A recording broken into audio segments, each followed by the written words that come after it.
Hey guys, this is Justin Goodbread with Financially Simple. I gotta warn you, I'm gonna rant a little bit this time. So have you been tracking the Department of Labor fiduciary rule at all?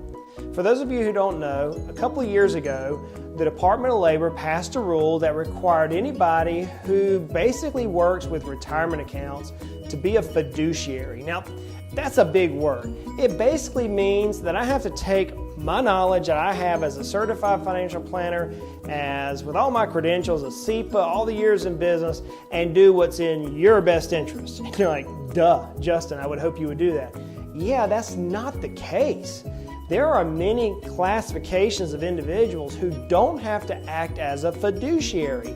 They don't have to do what's in your best interest. Instead, they fall underneath what's called the suitable rule. In other words, they just have to provide you something that's suitable for your ideas. The fiduciary rule has been delayed until July 1st, 2019. You're like, dude, what's up?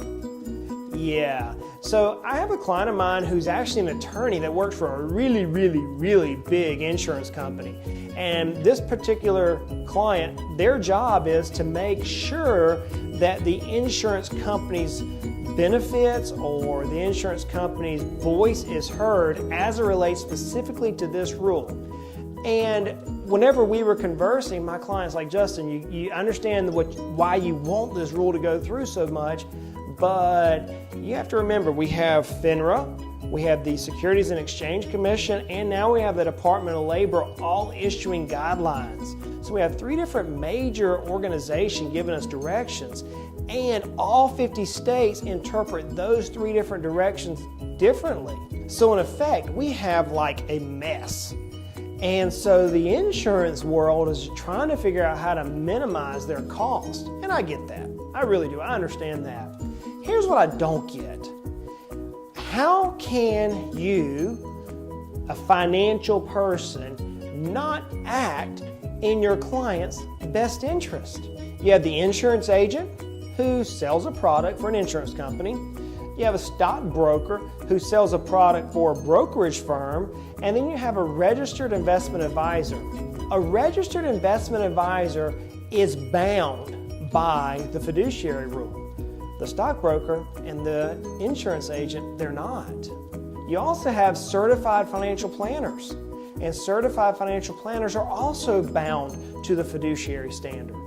I'll put some links inside the show notes to those two particular standards so you can look at them yourselves. Now here is what makes me like fuming mad. I'm talking about one of you ever had been that way before? It's like, you can't, yeah.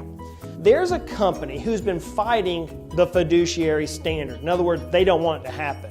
At least that's what they seem to be giving us in their releases.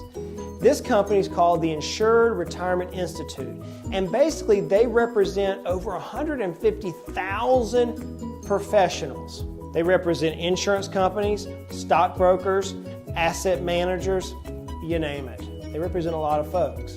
According to a comment letter that the IRI submitted to the Department of Labor, they stated that some 150,000 customers, 155,000 customers have been orphaned. Okay, let me break that down to my financially simple words. These individuals were not generating enough revenue for these advisors, therefore they said, we're not going to help you. We're not going to work with you anymore. That infuriates me.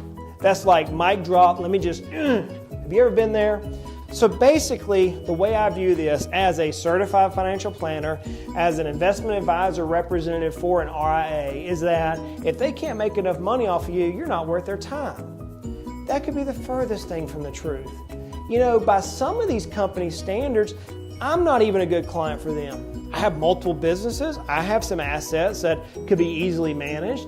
I have need for a financial plan, but because they can't generate a big commission for me, I'm not worth their time.